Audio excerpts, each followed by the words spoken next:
Dan Wung, pahlawan kita, menaklukkan dunia seni bela diri, yang juga dikenal sebagai Zhang Hu, dan mendapatkan gelar Raja Tinju karena dia hanya menggunakan tinjunya selama pertarungan. Tidak ada yang bisa menandinginya, hingga suatu hari dia diserang oleh sekelompok preman dari fraksi iblis. Dia membunuh banyak dari mereka kecuali 2. Keduanya cukup kuat dan tidak segan membunuh teman mereka sendiri untuk mencapai tujuan mereka.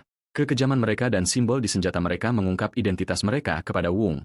Wung bergegas ke salah satu dari mereka sambil mengklaim akan menghabisinya dengan 10 serangan. Tapi setiap serangannya meleset dari titik vitalnya karena dia ditahan oleh teman lawannya dengan benang tipis di sekujur tubuhnya. Ketika dia menyerang 9 kali, sang dalang mengencangkan benangnya pada Wung, menahannya di tempat saat lawan yang lain menusuk tubuhnya dengan pedangnya. Bahkan sebelum mengembuskan napas terakhirnya, dia berhasil menyerang musuhnya untuk ke-10 kalinya di rahang. Dengan itu, hidupnya sebagai Dan Wung berakhir, yang berharap untuk memukul musuhnya sekali lagi sebelum kematiannya.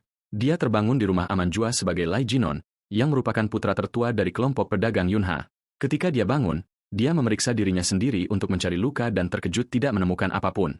Tapi ketika dia melirik wajah barunya di cermin, dia pertama-tama berpikir seseorang baru saja mengenakan topeng di wajahnya. Kemudian dia menolak ide ini setelah beberapa pemeriksaan. Setelah para pelayan pergi untuk memanggil tabib, dia memutuskan untuk mencari tahu tentang situasi barunya dan mencari-cari. Saat bergerak, dia menyadari bahwa bejana tubuh ini cukup rapuh, karena bahkan bergerak pun adalah tugas besar. Akhirnya, dia menemukan sebuah jurnal berjudul Kelompok Pedagang Yunha, yang merupakan kelompok pedagang besar dan terkenal di Gunung Jua. Setelah memeriksa jurnal itu, dia menyadari bahwa dia berada di dalam tubuh Lai Jinon, yang tampaknya cukup bajingan, dilihat dari surat-surat yang menyebutkan wanita dan judi. Setelah beberapa pemeriksaan, dia menyimpulkan kemungkinan bahwa dia telah bereinkarnasi sebagai Li Jinon. Pada saat itu, tabibnya, Gong Wun, masuk dengan senyum rubah licik dan secara halus mencoba memeriksa denyut nadinya. Menarik tangannya, dia meyakinkannya bahwa dia baik-baik saja. Kemudian tabib ular itu menawarkan sup naga dan phoenix, mengklaimnya sebagai tonik. Tapi pada kenyataannya, sup ini beracun untuk seseorang yang sakit seperti Ginon. Alih-alih menjawabnya, Ginon secara halus ingin tahu sudah berapa tahun sejak dia meninggal sebagai Dan Wung dan menyimpulkan bahwa itu baru saja terjadi. Ini berarti musuhnya masih hidup. Memikirkan tabibnya saat ini dan musuh-musuh lamanya, dia menjadi bertekad untuk membunuh mereka semua sekarang karena dia memiliki kesempatan lain untuk hidup. Hari-hari telah berlalu sejak Dan Wang bereinkarnasi sebagai Li Ginon. Pagi itu, para pelayannya menyiapkan sarapannya dengan antusias, mengetahui bahwa dia akhirnya akan makan makanan yang layak mulai hari ini dan seterusnya. Sampai sekarang, dia telah menjalani diet bubur ketat untuk kesehatannya. Seorang pelayan mendesak yang lain untuk cepat karena Ginon bisa kembali dari jalan-jalan kapan saja. Kalimatnya terpotong ketika pintu terbuka dan Ginon melangkah masuk. Dia memeriksa sarapan dan menyuruh mereka untuk membuatnya sederhana mulai sekarang, seperti ini. Saat dia menuju ke kamarnya, salah satu pelayan melihat fisiknya yang membaik dan berkomentar tentang kesehatannya yang lebih baik dengan yang lain dengan cepat setuju.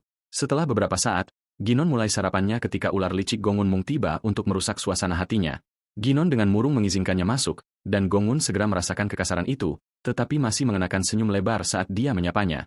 Sementara itu, Ginon memandangnya dengan skeptis, mengetahui pria ini selalu memiliki agenda ketika dia merendahkan diri. Senyum bermain di bibir Ginan saat dia berencana untuk membuatnya mengakui kejahatannya. Untuk tujuan ini, dia dengan acuh tak acuh bertanya tentang alasan Gongun berada di sana. Saat itu, Gong meluncurkan melodramanya yang biasa, mengklaim dia tidak tahan dengan kesepian.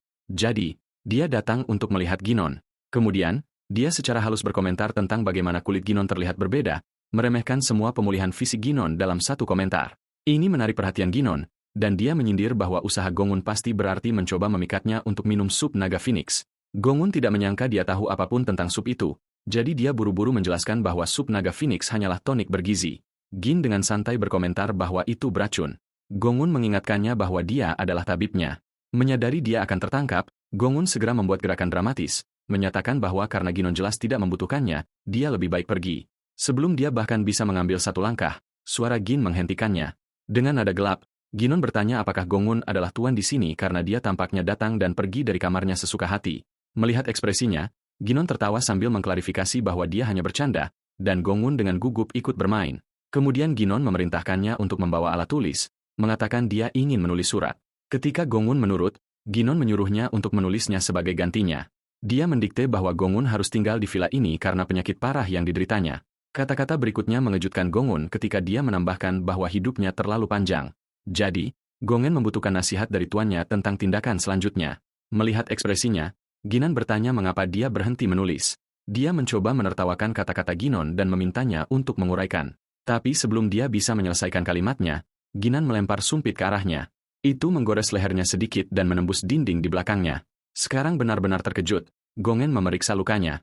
Ekspresi Ginon menjadi serius saat dia menyatakan dengan jelas bahwa dia bukan lagi Li Ginon yang Gong kenal. Gongen masih mencoba berpura-pura tidak tahu, tetapi Ginon memutuskan bahwa sudah waktunya untuk menghadapi ular itu. Dia menjelaskan dengan belak-belakan bahwa dia tahu sup naga Phoenix adalah tonik hanya untuk orang sehat, tetapi tubuh Ginon terlalu rapuh untuk menyerapnya sebagai tonik, membuatnya beracun untuk seseorang yang sakit seperti dia.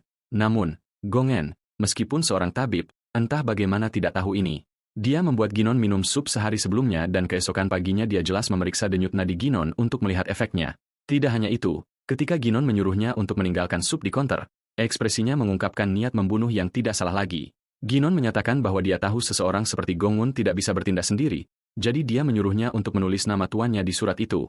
Gong pertama-tama mencoba pendekatan dramatis, bertanya bagaimana Ginon bisa mencurigai seseorang yang begitu baik seperti dia. Kemudian dia mengambil napas dalam-dalam yang teatrikal hanya untuk melepaskan aktingnya di saat berikutnya dan mengungkapkan warna aslinya. Mencibir bahwa dia tidak tahu bajingan seperti Ginon punya otak untuk mencari tahu banyak hal. Ginon mengerti tidak ada lagi kepura-puraan. Gongen dengan dingin menjawab bahwa niat sebenarnya adalah membunuhnya dalam diam. Sekarang melirik para pelayan, Gongun memutuskan darah mereka juga harus ditumpahkan untuk menutupi pembunuhan Ginon. Tapi sebelum dia bisa menyiapkan jarum racunnya, Ginon muncul di belakangnya. Dan dengan satu serangan cepat, Gongun dipukul jatuh.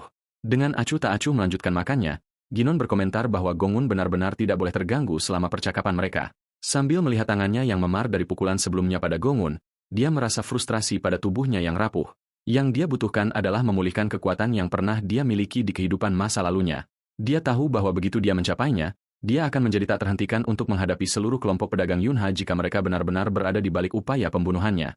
Untuk tujuan itu, dia harus kembali ke kelompok untuk menyelidiki Gong Sun lebih lanjut. Suatu hari, di saat berikutnya, dia tersandung dan duduk saat sakit kepala tiba-tiba menyerang. Dia ingat Gong Sun. Dan kemudian kenangan dari tubuh ini, tubuh Li Ginon, menyerbu ke dalam dirinya sekaligus. Setelah gelombang kejut mereda, air mata menetes dari matanya saat dia mempelajari kisah nyata Ginon. Dia tidak berbakat dan biasa-biasa saja, tidak seperti saudara kedua dan ketiganya, yang cerdas dan kuat. Untuk mengatasi kebiasaannya, dia melakukan apa yang tidak akan dilakukan orang waras. Dia mulai menghabiskan uang untuk kesenangan yang merusak kesehatannya hingga pada saat dia menyadari kesalahannya, tidak ada jalan kembali. Di bawah dalih membantunya pulih, dia dikirim ke villa ini, yang tidak lebih dari tempat pengasingan. Tapi klannya hampir tidak peduli dengan putra tertua mereka yang tidak berbakat yang menjalani hari-harinya di sini. Sekarang hidup di tubuh Ginon, Wong bertekad untuk memulai kembali pelatihan seni bela dirinya, sesuatu yang telah dia tunda karena dia tidak memiliki ingatan Ginon. Dia merasa frustrasi pada pemilik asli tubuh ini yang menyanyiakan tubuh yang begitu sempurna untuk kesenangan. Dia memutuskan untuk menggunakan pengetahuan kehidupan masa lalunya untuk membuat tubuh ini berguna dengan memperoleh beberapa eliksir langkah. Ketika dia melangkah masuk ke dalam villa, matanya menangkap pemandangan uang yang dia miliki dan dia merasa lega mengetahui bahwa dia tidak memiliki masalah keuangan. Ini berarti dia dapat dengan mudah membeli eliksir yang dia butuhkan. Kemudian tatapannya jatuh pada Gongun, yang sekarang tidak lebih dari mayat berkat pukulan kuatnya sebelumnya. Dia memutuskan untuk mengubur mayat itu. Sejak hari ini, 1 tahun berlalu dalam apa yang terasa seperti satu napas. Suatu hari, Mok In Seop, seorang anggota regu penjaga dari kelompok pedagang Yunha, tiba untuk mengantarkan surat untuk Ginon. Dia bertanya kepada seorang pelayan tentang keberadaan Ginon, dan dia menunjuknya ke tempat di mana Ginon sedang bermeditasi.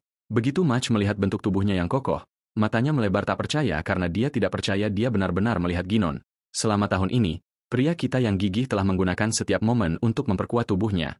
Inti energinya kini telah terwujud dan dia telah memulihkan ke dalam dirinya semua seni bela diri yang penting untuk bertahan hidup seperti seni mobilitas tercerahkan, seni tubuh tercerahkan, dan langkah cepat. Selain itu, ia juga telah mempelajari seni 10 fase petir putih yang memungkinkannya untuk mengendalikan elemen petir. Melalui semua pelatihan ini, dia telah berhasil mencapai fase keempat seni bela diri. Tapi bagi seseorang seperti dia, itu masih belum cukup. Pada saat ini, pelatihannya terganggu oleh suara Mach, menyapanya dan dengan gugup memperkenalkan dirinya. Mach menjelaskan bahwa dia telah membawa surat dari klan utama. Dengan ketenangan yang anggun, Ginon memintanya untuk menyerahkannya. Sementara itu, Mach hampir tidak bisa mempercayai matanya. Ini adalah pria yang sama rapuh dan batuk yang dia lihat tahun lalu. Namun sekarang dia berdiri tegak dan kuat. Pikirannya terganggu oleh suara Ginon, yang diliputi sarkasme, mengingatkannya bahwa dia masih menunggu surat itu. Keluar dari lamunannya, baik Ginon maupun Mach duduk saat dia membaca surat itu. Itu memberitahunya tentang kesehatan ayahnya yang sakit, yang membuatnya terbaring di tempat tidur, meskipun tidak ada alasan yang diberikan. Mendengar ini, Mach menyuarakan kecurigaannya tentang klan Uang. Klan ini tidak lain adalah sekelompok burung nasar yang menuntut biaya selangit dari kelompok pedagang Yunha dengan dalih memberikan perlindungan. Seiring waktu, pembayaran telah meningkat ke titik di mana mereka tidak dapat lagi dibayar dengan ringan. Dia bertanya apakah klan Uang telah melakukan sesuatu yang signifikan untuk pantas mendapatkan kenaikan gaji seperti itu. Ini benar-benar membuat Mach marah yang melampiaskan rasa frustrasinya pada kelompok itu, mengatakan mereka tidak melakukan apapun untuk pantas mendapatkannya. Dia mengingat insiden ketika kelompok Uni menghadapi sekte dewa kecil yang mencoba membebankan sejumlah besar pajak pada perdagangan mereka. Pada saat itu, klan Uang dengan santai memberitahu kelompok itu bahwa mereka tidak ada hubungannya dengan mereka kecuali ketika mereka perlu bertemu untuk beberapa diskusi serius. Mok menambahkan bahwa bahkan kapten penjaga tidak dapat mengambil tindakan karena Uang Hu terkait dengan kelompok itu. Ini menarik perhatian Ginon karena dia tahu nama ini dari masa Janghu-nya. Hu, seorang pria yang cukup terkenal di sana. Ginon sekarang melihat gambaran itu dengan jelas. Yang Hu adalah seseorang yang kuat, mengambil keuntungan dari kekuatannya untuk melecehkan kelompok pedagang Yunha, yang dia anggap terlalu lemah untuk penting. Pada saat itu, dia memutuskan bahwa masalah ini akan berakhir dengan kematian atau dia secara pribadi akan memberi pelajaran pada Uang Hu. Mach terkejut, tetapi dia terus menyebutkan masalah lain yang membuat ayah Ginan terbaring di tempat tidur. Ternyata adik-adiknya cukup bodoh untuk memulai duel pedang di depan seluruh kelompok pedagang Yunha. Dia hampir tidak bisa mempercayai kebodohan mereka. Menyadari itu sangat membuat marah ayah mereka sehingga dia jatuh sakit karena stres. Mok mencoba menghiburnya, mengatakan masalah itu tidak ada hubungannya dengan dia, tetapi dia memotongnya dan berdiri karena dia tidak bisa lagi memainkan peran pasif. Mok terkejut dengan tekadnya yang tiba-tiba. Pria kita kemudian dengan serius memberitahu Mok untuk menyimpan surat itu karena dia akan melihat situasi itu sendiri. Ketika Mach kembali ke regunya, hal pertama yang dia lakukan adalah menyampaikan berita kepada rekan-rekannya tentang bagaimana seseorang seperti Li Ginon telah menjadi seniman bela diri. Begitu teman-temannya mendengar ini, mereka mulai tertawa. Setiap orang memiliki pendapat mereka sendiri tentang masalah ini. Beberapa mengatakan dia pasti bagus di tempat tidur sementara yang lain berkomentar bahwa jika seseorang seperti Ginon bisa menjadi seniman bela diri maka mereka sendiri pasti seniman bela diri legendaris. Salah satu temannya menyuruhnya untuk membuat lelucon yang bisa dipercaya. Misalnya, bagaimana wakil kapten akhirnya menemukan kekasih. Wakil kapten yang dimaksud, Hani Op, mendengar percakapan mereka dan menjadi tertarik untuk mengetahui apakah Ginon benar-benar mendapatkan kembali kesehatannya setelah memukul pria yang mencoba memindahkannya. Kemudian hanya dengan tegas menyatakan bahwa Ginhon telah menjadi seniman bela diri sejak kecil berkat tubuh berbakat yang dia miliki. Sekarang Han bertanya tentang waktu kembalinya Ginon. Mok menunjukkan ketidakpastiannya tentang masalah ini karena dia hanya menyebutkan bahwa dia akan kembali. Pada saat itu, mereka mendengar pengumuman tentang kedatangan Ginan dan mereka mengerti itu sekarang. Kemudian Han meminta bawahannya untuk pergi dan menyambut tuan muda mereka. Mereka tidak senang mendengar ini. Jadi dia dengan tegas mengingatkan mereka bahwa dia adalah tuan mereka bagaimanapun juga. Sementara itu, Wu Wang, melihat kemewahan istana kelompok pedagang Una untuk pertama kalinya, benar-benar terkejut dengan betapa kayanya itu. Di kehidupan masa lalunya, dia hanya mendengar cerita tentang kelompok ini, tetapi sekarang melihatnya dari dekat, dia menyadari bahwa Ginon tidak hanya kaya, dia sangat kaya. Dia menyuruh para pelayannya untuk beristirahat karena dia akan mengunjungi ayahnya. Saat dia berjalan di depan, dia terkejut oleh kesunyian karena tidak ada yang repot-repot menyapanya. Keinginannya segera terpenuhi ketika sejumlah besar penjaga menyambutnya dengan pedang mereka. Kemudian Han menyambutnya, berkomentar tentang bagaimana Ginon terlihat hampir tidak dapat dikenali. Dia juga mengungkapkan kegembiraannya melihatnya sehat. Bawahan Han menganggap dia hanya menyanjung Ginon. Percaya Han tidak memiliki harga diri karena di masa lalu tuan mereka selalu menghinanya karena pertimbangannya. Pada saat itu, mereka juga bersiap untuk penghinaan kasar. Tapi mereka benar-benar terkejut ketika Ginon menyambut mereka dengan berkomentar tentang betapa bagusnya sambutan itu untuk seseorang yang merepotkan seperti dia. Melihat ekspresi terkejut mereka, Mach bersikeras bahwa dia sudah memberitahu semua orang bahwa Ginon benar-benar berubah. Melihat ini, Han, yang mengawal pria kita ke kamar ayahnya, memiliki ekspresi lembut di wajahnya, dan Ginon akhirnya mulai merasa seperti dia adalah sekutu mereka alih-alih sosok yang tidak bersahabat. Ketika mereka masuk, Han memberitahunya bahwa dia sudah memberitahu ayahnya tentang kedatangannya, yang dia ucapkan terima kasih. Percakapan mereka terganggu oleh tangan adik bungsunya, Jaon, yang menyapanya dengan komentar mengejek sambil memanggilnya cabul. Melihatnya seperti ini, Jaon berkomentar bahwa dia terlihat seperti orang yang sama sekali berbeda. Ketika Ginon berani melotot padanya, Jaon mengepalkan tinjunya di bahunya. Han, yang telah menyaksikan Ginon dipukuli oleh adik bungsunya di masa lalu, tidak ingin dia menghadapi perlakuan yang sama di hari pertamanya kembali. Dia dengan lembut melepaskan tangan Jaon dari bahu Ginon sambil berkomentar bahwa kedua saudara harus senang melihat satu sama lain setelah sekian lama. Tapi yang mengejutkannya, Jan menampar Han karena menyentuhnya tanpa izin. Jaon tidak suka perilakunya yang buruk terhadapnya dan memperingatkannya sambil bertanya apakah dia meremehkannya. Saat berikutnya, dia menyatakan bahwa dia siap untuk memberinya pelajaran. Sebelum dia bisa bertindak, pria kita menamparnya cukup keras untuk menjatuhkannya ke tanah. John benar-benar bingung dengan ini. Saat berikutnya, Jinon mengepalkan tinjunya di bahu John, membiarkannya merasakan kekuatannya sambil mengungkapkan bahwa dia cukup bersemangat dalam perjalanan ke sini. Jane berteriak kesakitan, mengoceh kata-kata kotor pada saudaranya sambil memanggilnya gila. Mendengar ini, pria kita dengan datar mengatakan bahwa dia akan memanggilnya kakak mulai sekarang. Sementara itu, Li Huayan, putra kedua kelompok pedagang Yuna, menyadari keributan di depan kamar ayahnya. Dia bertanya kepada Han tentang hal itu, dan wakil kapten berkomentar bahwa ada argumen antara kakak tertua dan adik bungsunya. Mendengar ini, Huan segera berasumsi itu adalah John yang melecehkan kakak tertua mereka dan bergegas masuk, khawatir tentang kondisi sakit kakak laki-lakinya. Tapi dia terkejut melihat itu sebenarnya Ginon. Dengan tegas memperingatkan adik bungsunya untuk diam ketika mereka berada di depan kamar ayah mereka. Kemudian dia menyadari kehadiran kakak tengah. Setelah beberapa saat, Huyan duduk di depan kakak tertuanya yang memberi Jayon hukuman untuk menjaga tangannya di udara. Melihatnya, Huan merasa lega melihat dia sehat. Namun, Jian jelas tidak senang dengan situasi tersebut. Ginan meyakinkannya bahwa dia sehat sekarang. Kemudian dia melihat tinju Huan yang terluka dan bertanya apakah Jane yang melakukannya. Huyan mencoba mengabaikan pertanyaan itu, tetapi pria kita dengan marah berbalik ke adik bungsunya dan menamparnya keras karena mengangkat tangannya terhadap kakak laki-lakinya. Jayon yang malang tidak punya pilihan selain menurut jika dia tidak ingin lebih banyak pukulan. Dia tidak percaya dia adalah Ginon yang sama lemahnya yang dulu memijat bahunya karena dia takut mendapatkan pukulan lagi dari adik bungsunya. Adegan itu membawa kebahagiaan gugup ke wajah Huan saat dia berpikir tentang bagaimana Ginon sekarang mengalahkan John sementara di masa lalu itu sebaliknya. Kemudian Ginon juga duduk. Hua penasaran tentang perubahan kepribadian dan tubuhnya, tetapi alih-alih menjawabnya, dia hanya berkomentar bahwa dia memiliki mata yang bagus saat tatapannya menangkap gulungan di depan kakak tengahnya. Saat membuka salah satu, dia bertanya tentang isinya di dalam. Huan menjelaskan bahwa gulungan itu berisi daftar karyawan yang akan menemaninya ke ruang konferensi besok. Kemudian dia memeriksa daftar karyawan dan melihat nama Gongun karena itu adalah tujuan utamanya untuk menanyakan tentang karyawan manapun. Setelah memeriksa daftar, dia segera tahu apa yang ingin dia ketahui. Bahwa Gongun bersama dengan banyak karyawan lain direkomendasikan oleh tidak lain adalah Wong Hu. Kemudian dia dengan serius berbalik ke saudara-saudaranya dan dengan gelap bertanya apakah keduanya atau salah satu dari mereka bekerja untuk Wang Hu. Kedua saudara dengan marah menyangkalnya, bersikeras mereka tidak bisa menyerahkan kelompok pedagang mereka ke klan itu. Dia tersenyum, melihat bahwa dia tidak perlu melenyapkan saudara-saudaranya karena mereka mengatakan yang sebenarnya. Setelah keputusan dibuat, dia bangkit dan bertanya apakah semua petinggi akan berada di konferensi. Saudara culunnya menjawab dengan tegas. Saat itu, dia menyatakan keputusannya untuk menghadiri konferensi juga. Sebelum mereka bisa memprotes, dia meninggalkan ruangan, mengabaikan keberatan mereka. Mereka benar-benar tercengang melihat perubahan kepribadian saudara mereka yang tiba-tiba. Pada saat itu, Jayon ingin pergi ke Gunung Jua juga. Sementara itu, Ginon berdiri di depan kamar ayahnya dan masuk dengan izinnya. Ayahnya, pemimpin kelompok pedagang, Seyong, segera menyadarinya.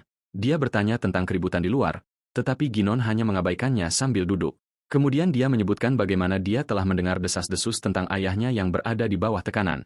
Ayahnya membenarkannya dengan menambahkan bahwa dia selalu berada di bawah tekanan, tetapi sekarang tubuh tuanya tidak cukup kuat untuk menahannya. Kemudian ayahnya mengangkat tangannya untuk menyentuh wajah putranya. Merasa betapa sehat dan berubahnya dia bertanya apakah dia benar-benar Ginon. Ketika ayahnya mengungkapkan kebahagiaannya melihatnya sehat dan menyentuhnya dengan lembut, sesuatu menggerakkan di dalam dirinya. Sebagai Wung, dia tidak pernah tahu perasaan memiliki orang tua, tetapi dia tahu bagaimana rasanya memiliki ayah.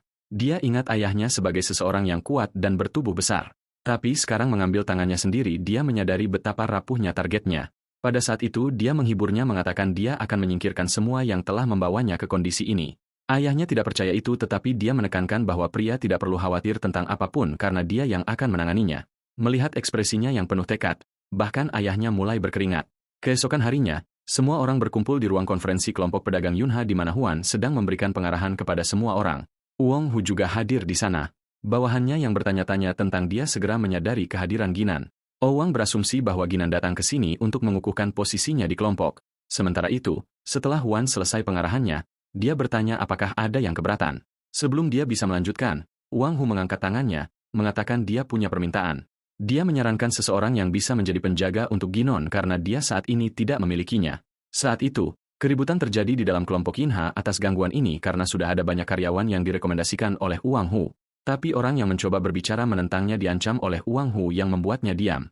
Kemudian Wang Hu bertanya apakah ada yang keberatan dengan sarannya. Semua orang tetap diam, terlalu takut untuk berbicara. Tepat saat dia akan melanjutkan, pria kita mengangkat tangannya untuk mengingatkannya bahwa dia memang punya keberatan. Dia kemudian dengan serius memberikan sarannya sendiri untuk memecat pemimpin regu penjaga, Wang Hu. Anggota kelompok pedagang Yunha menjadi khawatir setelah mendengar ini. Sementara klan Wang tertawa kecil, menganggap dia pasti bercanda, karena Wang Hu dianggap sangat dibutuhkan untuk keamanan kelompok pedagang. Namun, Hu sombong. Dia memberitahu anak kita bahwa dia sudah lama terbaring di tempat tidur sehingga dia tidak tahu bahwa dia tidak punya hak untuk memecatnya. Sesaat kemudian, Ginon melakukan apa yang tidak seorang pun duga. Dia memukul tanah begitu keras hingga hampir mengguncang bangunan. Kemudian, dengan ekspresi datar, dia mengingatkan ular ini bahwa terlepas dari pengaruh uang, dia lupa bahwa Ginon adalah penguasa sejati kelompok pedagang Yunha. Beberapa saat yang lalu, dia sudah memberitahu Huyan tentang rencananya untuk memecat Wang Hu. Namun, Huawan tidak berpikir itu ide yang bagus karena klan Wang lebih kuat dari mereka. Alih-alih menjawab langsung, dia bertanya, ketika seseorang meremehkan seniman bela diri John Hu, bukankah mereka dimakan hidup-hidup karena asumsi sombong mereka?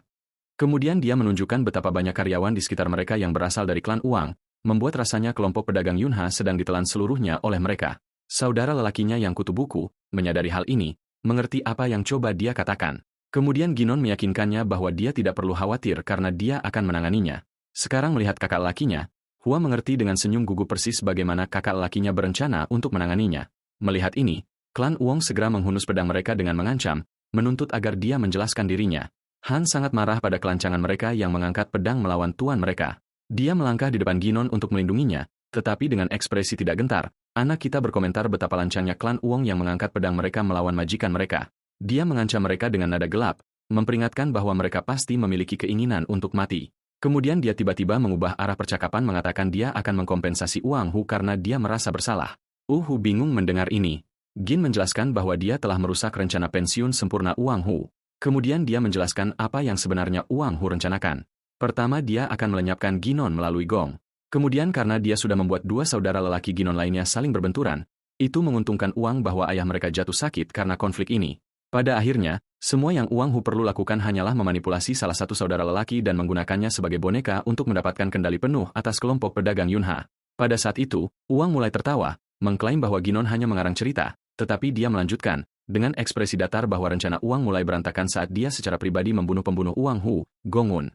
Mata Hu melebar pada wahyu ini. Dia tidak percaya apa yang baru saja dia dengar. Anak kita menambahkan bahwa dia membunuh pembunuh yang malang itu dengan satu pukulan, memberinya kematian yang mudah. Kemudian dia dengan santai mengatakan bahwa Wang Hu harus berusaha lebih keras untuk membuat rencana yang tepat jika dia ingin mengendalikan kelompok pedagang. Selain itu, dia menambahkan, dia juga akan menagihnya untuk kerusakan yang telah dia sebabkan. Sekarang, Wang sudah muak dengan kata-kata Ginon.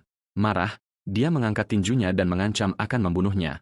Sebelum dia bahkan bisa mendaratkan pukulan, Ginon memblokir tinjunya dengan tinjunya sendiri. Saat tinju mereka berbenturan, Wang Hu merasakan gelombang energi petir, membuatnya menyadari bahwa Ginon benar-benar telah menjadi seniman bela diri. Semua orang di sekitar mereka juga terkejut menyaksikan tampilan kekuatan dari pria kita.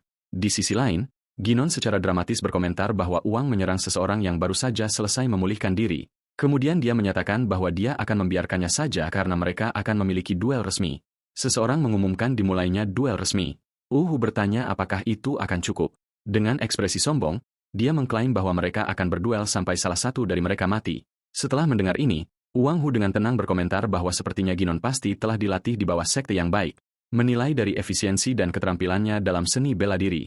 Tetapi mengangkat pedangnya, dia mengklaim dia akan membuatnya mengerti perbedaan pengalaman antara mereka berdua. Namun, Ginon dengan cepat menghindari serangannya dan tidak menghargai ejekan tentang pengalaman.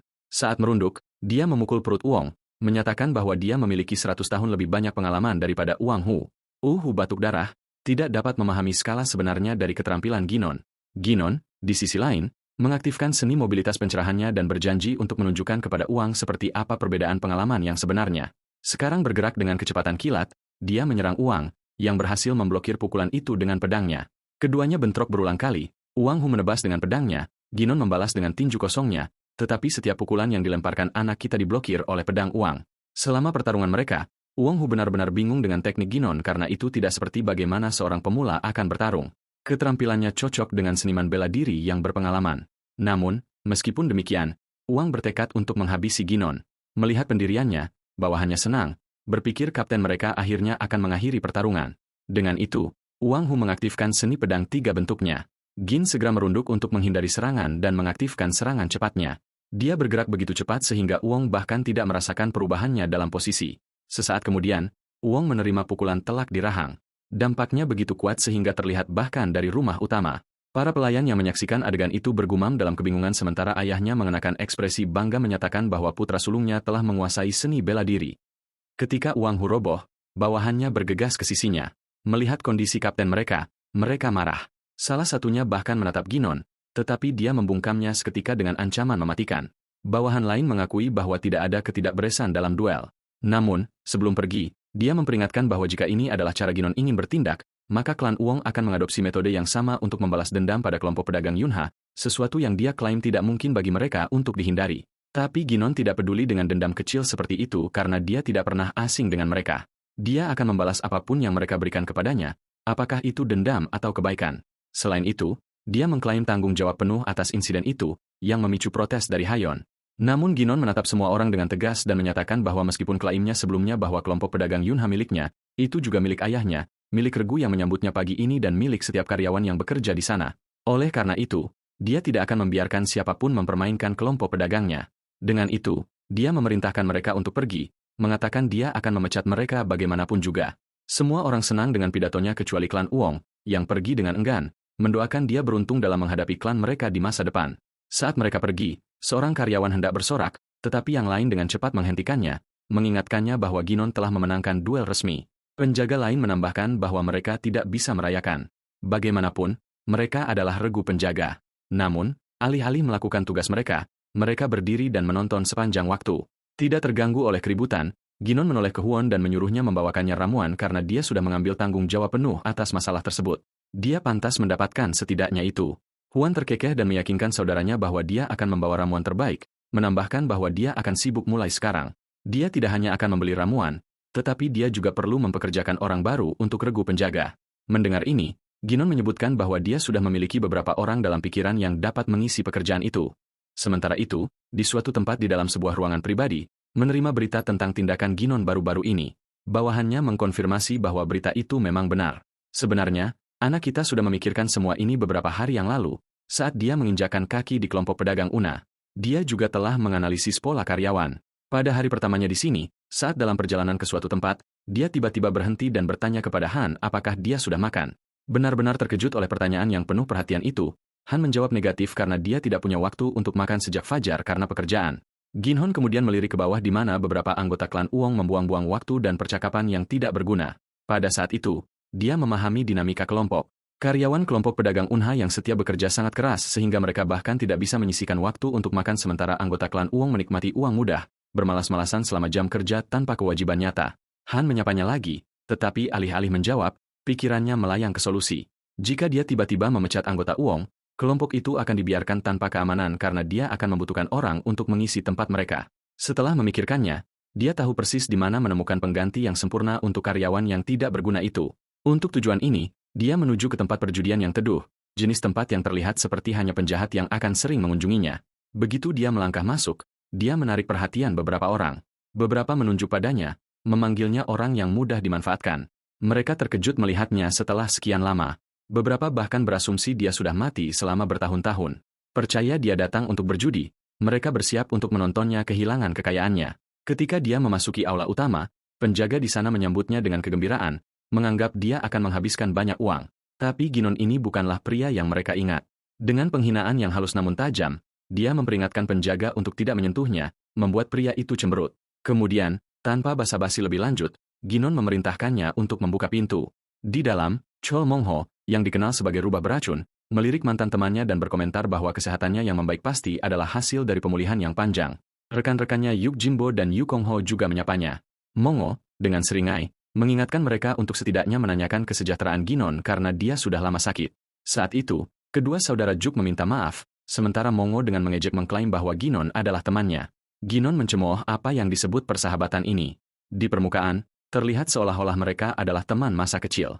Tapi pada kenyataannya, Mungho selalu menggunakan persahabatan palsu ini sebagai cara untuk melecehkannya dan memeras uang darinya, mengeksploitasi kelemahannya. Dengan ekspresi serius, dia bertanya-tanya apakah generasi baru telah datang dengan definisi persahabatan yang sama sekali berbeda dan bengkok. Tidak menyadari pikiran sejati Ginon, Mongho dengan bersemangat mendesaknya untuk mulai berjudi, mengklaim sudah terlalu lama. Sebenarnya, dia gatal untuk menipu sejumlah besar uang darinya, yakin bahwa tidak ada orang lain yang akan cukup bodoh untuk jatuh ke dalam perangkapnya. Berpura-pura ramah, dia bersikeras dia akan mentraktirnya untuk menghormati kepulangannya. Tetapi ketika dia tidak memberikan respon segera, dia menjadi jengkel dan mendorongnya untuk mengatakan sesuatu. Ginon dengan tenang menjawab bahwa dia sedang berpikir. Ketika teman yang seperti burung nasarnya menekan untuk mengetahui apa yang dia pikirkan, Ginon, alih-alih menjawab, dia hanya duduk dalam keheningan sejenak, menimbang pilihannya apakah dia harus membunuh Myeonho atau tidak.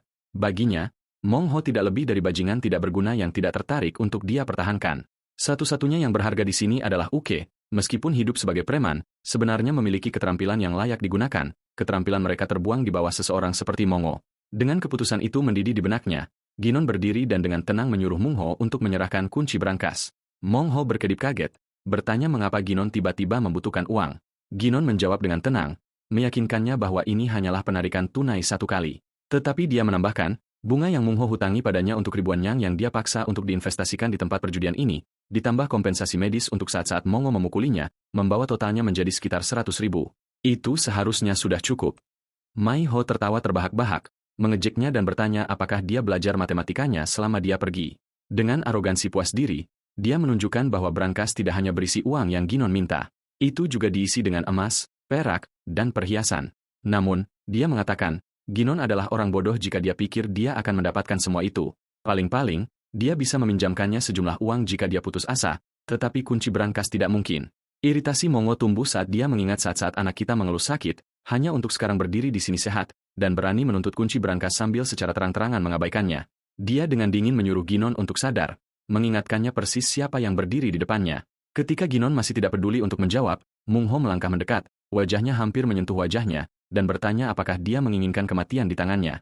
Lagi, tidak ada jawaban. Akhirnya menyerah pada kata-kata, Yungho membentak perintah kepada antek-anteknya untuk memukuli Ginon sampai babak belur. Salah satu saudara Yuk meraihnya dari belakang, bersiap untuk membanting kepalanya ke atas meja, tetapi ekspresi Ginon menjadi gelap. Ini, dia menyadari, adalah dia bersikap baik. Sesaat kemudian, dia melemparkan salah satu saudara Yuk lurus ke dinding. Yang lain bergegas maju, tetapi Ginon menyamping, menggunakan meja sebagai tumpuan, dan dalam sekejap, menghancurkan pergelangan kakinya. Saudara itu langsung jatuh. Ginon berbalik, terkejut melihat saudara-saudara Yuk bangkit lagi meskipun tulang mereka patah. Mata mereka benar-benar tanpa rasa takut. Pemandangan itu sebenarnya membuatnya bersemangat saat dia sekarang bersemangat untuk mendapatkan mereka. Kedua saudara lelaki itu menyerang dia bersama-sama, tetapi dalam hitungan detik, Ginon menghilang dari pandangan mereka. Dalam sekejap mata, dia berada di belakang mereka, bergerak dengan kecepatan yang membutakan.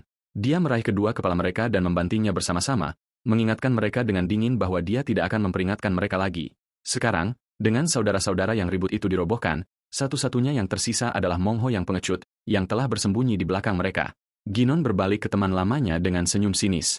Mai Ho mencoba menutupi ketakutannya, dengan gugup berbicara kepada Ginon dengan nada ramah, menyarankan dia harus memberitahu teman-temannya tentang belajar seni bela diri, sambil tetap menyembunyikan satu tangan di belakangnya. Dia menatapnya dengan curiga, mempertanyakan alasannya, tetapi menanggapi dengan sikap tenangnya yang biasa. Ketika Ginon melangkah ke arahnya, ketakutan Mongo melonjak, dan dia mengungkapkan pisau itu, memperingatkannya untuk tidak mendekat. Dia mencoba mengingatkan dirinya sendiri tidak ada yang perlu ditakuti, karena itu hanya Ginon. Dengan tekad, dia bergegas maju, berencana untuk mengakhiri pertarungan dalam satu serangan. Dia menyeringai dari balik meja, berpikir itu akan melindunginya. Tapi Ginon menendang meja ke samping, dan di saat berikutnya, satu pukulan darinya menghancurkannya berkeping-keping. Yang tersisa hanyalah Mongho yang tertegun, tidak bisa berkata-kata, yang kepalanya dia genggam. Kemudian dia tersenyum dan dengan tenang mengatakan bahwa Counter-Strike menang kali ini. Sesaat kemudian, dia menjerit kesakitan saat Ginon mengirimkan energi petir mengalir melalui tubuhnya. Di luar, seorang penjaga bergumam bahwa seseorang akan mati hari ini. Setelah ledakan yang mengejutkan, Mongho roboh ke lantai, basah kuyup oleh keringat. Ginon, tidak gentar, menyuruhnya untuk mengendalikan diri. Dengan susah payah, dia mengangkat kepalanya, matanya membara dengan penghinaan saat dia bertanya-tanya apa yang telah Ginon lakukan selama pemulihannya. Pikiran itu merayap masuk. Apakah Ginon berlatih selama ini hanya untuk membalas dendam padanya? Dia mencoba membela diri, berpikir dia tidak terlalu jahat padanya. Tetapi mengingat perilakunya di masa lalu terhadap Ginon, kesimpulan itu terasa tak terhindarkan. Ini adalah balas dendam. Memaksakan senyum gugup, dia memberitahu anak kita untuk meminta apapun kecuali kunci berangkas. Itu membuat Ginon berhenti sejenak. Inilah yang dia inginkan untuk didengar. Mongho dengan cepat mengingatkannya bahwa terlepas dari perilaku buruknya, mereka telah menjadi teman masa kecil, dan dia dengan enggan mengiyakannya. Mendengar ini, wajah Mongho cerah, dan dia segera memeluk Ginon yang sangat kesal, meyakinkannya tidak akan ada lagi pemukulan atau pelecehan mulai sekarang. Ginon tidak membelinya. Dia mendorongnya, meringis, dan mengatakan kata-kata manisnya membuatnya muak. Meskipun kesal, dia terus berbicara, bersikeras mereka bukan hanya teman sementara dia mempromosikannya menjadi saudara. Dia segera berbalik ke antek-anteknya dan memerintahkan mereka untuk menyapa kakak laki-laki mereka. Keduanya mematuhi tanpa pertanyaan, terlihat agak tidak tahu apa-apa. Di dalam, bagaimanapun, Myeonjo menyeringai, berpikir bagaimana Ginon adalah seseorang yang pernah hidup di kakinya dan mengikutinya seperti anak anjing. Begitu dia mendapat kesempatan, dia berencana untuk mengambil penjaganya dan lari. Dia yakin dia bisa menangani masalah lain sesudahnya. Di sisi lain, Ginon menyapa si kembar secara langsung, memberitahu mereka bahwa ketika dia memanggil seseorang saudara, ikatan itu bertahan seumur hidup. Saudara-saudara Yuk melirik Myongho untuk persetujuan, dan Mai Yungho mendesak mereka untuk bersumpah, menyatakan bahwa mereka sekarang adalah saudara sumpah. Si kembar segera menjanjikan kesetiaan mereka kepada Ginon sebagai kakak laki-laki mereka. Mungho merasa puas dengan kemajuannya sampai darahnya menjadi dingin ketika Ginon dengan gelap memerintahkan saudara-saudara Yuk untuk menyingkir, mengatakan bahwa dia dan akan memutuskan siapa kakak laki-laki yang sebenarnya. Meskipun ada protes Mongo, si kembar meninggalkan ruangan. Sekarang benar-benar gelisah. Dia tidak tahu apa motif sebenarnya. Pria kita dengan tenang mengingatkannya bahwa dialah yang menghasilkan uang dengan mengeksploitasi si kembar. Itu bukan cara yang benar. Jadi sekarang Ginan akan mengambil tanggung jawab untuk mereka. Mengetahui dengan baik bahwa saudara-saudara itu bernilai lebih dari uang, Myeonho memprotes dengan marah, menuduh Ginon tidak hanya memukulinya, tetapi juga mencoba mengambil saudara-saudara itu. Dia mendengus bahwa akan lebih baik untuk membunuhnya secara langsung. Seburuk apapun ucapan itu, Ginon memutuskan untuk mengabulkan sentimen itu dengan menendang rahangnya. Sesaat kemudian, dia dengan dingin memberitahunya bahwa dia melakukan pekerjaan yang hebat dan melanjutkan untuk menggunakannya sebagai karung tinju sampai akhirnya mengerti bahwa Ginon tidak terikat oleh keengganan untuk membunuhnya. Akhirnya, Mongho bergumam bahwa dia akan memberinya apa yang dia inginkan, tetapi Ginon dengan santai menyuruhnya mengatakannya dengan lantang. Kalah, akhirnya setuju untuk menyerahkan kunci. Ginon menyeringai dan mengingatkan bahwa dia harus menunjukkan bahwa dia memohon untuk hidupnya. Mungho masih memiliki keberanian untuk mencemooh permintaan itu, mengejek apakah dia harus lebih hormat sebagai gantinya. Dia belajar pelajarannya dengan cepat ketika Ginon melemparkannya ke samping, meninggalkannya untuk bertanya-tanya apakah dia sudah gila. Begitu saudara-saudara Yuk melihatnya, mereka segera berbalik untuk bertanya apakah dia kalah. Tanpa pilihan yang tersisa, Mongho mengaku bahwa dia telah kalah dan bahwa mulai sekarang mereka akan melayani Ginon. Penghinaan murni membuat host saya merasa ingin menangis.